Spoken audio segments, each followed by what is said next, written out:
Alright, welcome back. I'm the Erroneous Kaiser. Now, 2018 is coming up on us pretty quick, so I'm going to give you my favorite comics from 2017. Alright, I know it's a little early, Christmas tree is still up, but I feel like the die has already been cast. I'm here to call it. Best comics of 2017. I'm going to give you a top 10 list, but this ranking isn't really in order of greatness. Not much meaning to it. I just feel like top 10 is a nice little container. Also, I'm trying to keep comics with the same creators out of the top 10, trying to give a fresh list of talent and titles. So starting with number 10. Alright, returning from last year is Harrow County. A touching horror story from Depression era, like mid-south, I guess. If I imagine that this is where Dorothy is from, I guess it makes sense.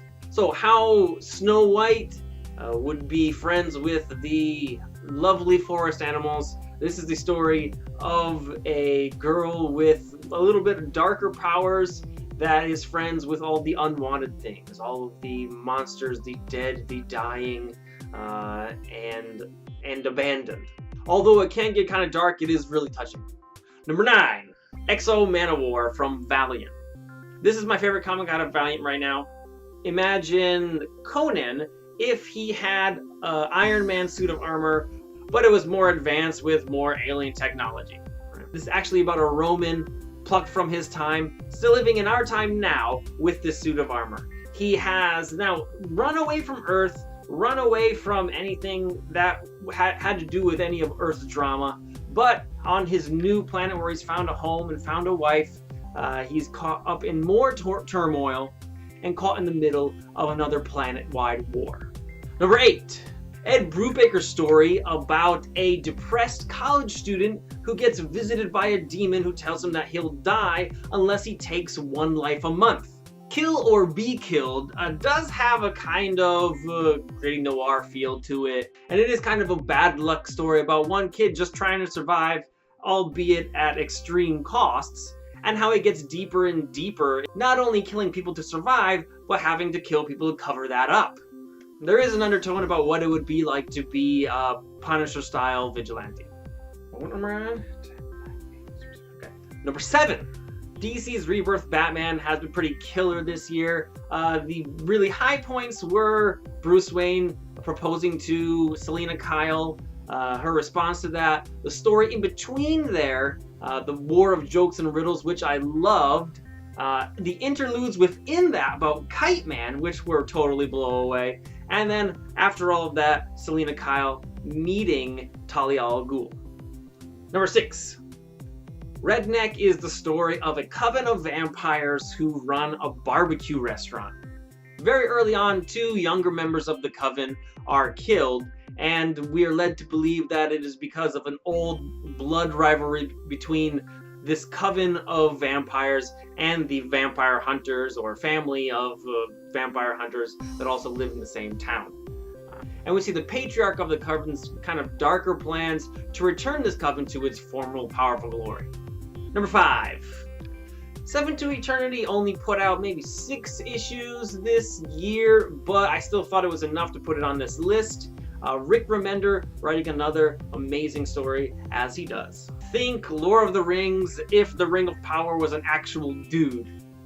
They have to bring him to a location and purify him so his hold and his connection to most of the people in this universe, it seems, can be broken. Just killing him would kill everybody else along with him. His power is to grant wishes, but with the wish, he is able to see through that person's eyes and hear through that person's ears as well. How much of your privacy would you give up, and at what price, I think is the kind of basic tenet of what this is about. Number 4. Wonder Woman's first arc in DC Rebirth was a back and forth between present times and the past, showing what Wonder Woman was doing when she first made contact with Steve Trevor and came into the United States with him. On the other side, it was showing a really great portrayal of Cheetah. Sure, there was another main protagonist in there, but I really enjoyed the Cheetah aspect of it. On top of that, Jenny Frison doing the variant B covers for Wonder Woman was just the extra push that it needed to make it into this top 10. Number 3. God Country is a story about an old man suffering from Alzheimer's. when a sentient sword made by gods finds its way into his hands, he can retain his memories. These gods, wanting their sentient sword back, challenge him for the sword. He, not wanting to relent who he is, fights back with everything he has. This series started and ended in 2017. It's already finished, but it was totally blow away, super heartwarming. Like, even though it's like a battle with a huge sword, I was still crying at the end. Number 2, Jeff Lemire and Dustin Nguyen do the story and art, respectively, on Descender.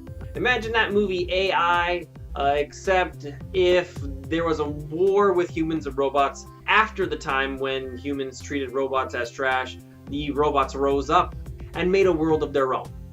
It's a Pinocchio type story of a boy robot trying to find his human brother. And here you got it, number 1, but this ranking wasn't really in order of greatness, so it doesn't really matter. Saga becomes a favorite of anyone who's read it. And just like the past few years, Saga is in my top 3. This space western fantasy of a mixed species family is totally blow away pretty much every single issue. All of the aliens, whether they have TV sets for a head or webbed feet, are all crafted so amazingly. Fiona Staples on the art, Brian K. Vaughan on the story. If you hadn't read it by now, you're seriously missing out. Brian K. Vaughan has also written Runaways, which is now currently running as a TV series on Hulu. Alright, and because I wanted to fit into a top 10, but I have more than 10 comics I wanted to talk about, here are the honorable mentions. First up, Paper Girls. Same writer as Saga, so I didn't want to include it in the top 10. Time and space warping group of 1980s paper girls hopping around time trying to fix problems, trying to find their way home. Black Science, another Rick Remender book, same writer as Seven to Eternity. Again, didn't want to include it in the top 10. Another series that surprised a lot of people was Dark Knight's Metal. The new, I think a little overhyped, but still very cool character, the Batman Who Laughs, made its debut in Dark Knight's Metal, or if you want to say Teen Titans number 12 or whatever it was, that's fine. But he really made the story. While the other incarnations of Batman were some of them were cool, Batman Who Laughs definitely was the best of the bunch. But of course, Scott Snyder and Greg Capullo doing the story and the art, of course, is going to be blow away. They are the same guys who made the New 52 Batman the best out of the New 52 releases. Extremity, the story of a young girl during a time of warring clans and warring tribes, finds solace in her art. After her clan's defeat, she is made an example of, and her drawing arm is taken from her. She does then resort to violence, and then it takes her banished brother to kind of try to bring her back to her center, to her calm place. But this is all looked down upon by their war-jaded father. And lastly, Crosswind by Gail Simone, who also writes Batgirl. I wasn't expecting to like this as much as I did. I'm not so hot on the art, but the story is totally incredible. It's about a mild-mannered housewife in a emotionally abusive relationship and a mafia assassin getting Freaky Friday, meaning they switch bodies. Soccer mom wakes up in the bathroom where she must dispose of a dead body. And it's really funny to see her, take charge and I cleaned up after 2 boys, so I can handle this. And with the assassin breaking bones and knocking out neighborhood teenagers who had been sexually harassing the housewife. There are only 5 issues that have come up so far, but it's definitely a story you want to check out. And those are the comics that I liked 2017. Of course, I have not read everything. If there's something that I've definitely missed that you loved this year, please let me know that down in the comments section. If there was some comic that you haven't heard of that you'd like to try out, or if you just liked the video, make sure you give it a thumbs up. If you really like the video and you'd like to see more stuff that I put out, hit that subscribe button. That'd be really cool. I hope you guys had a great 2017. I hope you have very happy holidays. Have a very happy new year. And I hope 2018 is way better to you than 2017 was. I'm the Erroneous Kaiser. See you next time. I noticed there's no Marvel titles in my list at all. That's probably because of you, Secret Empire. You don't dance for me? Okay.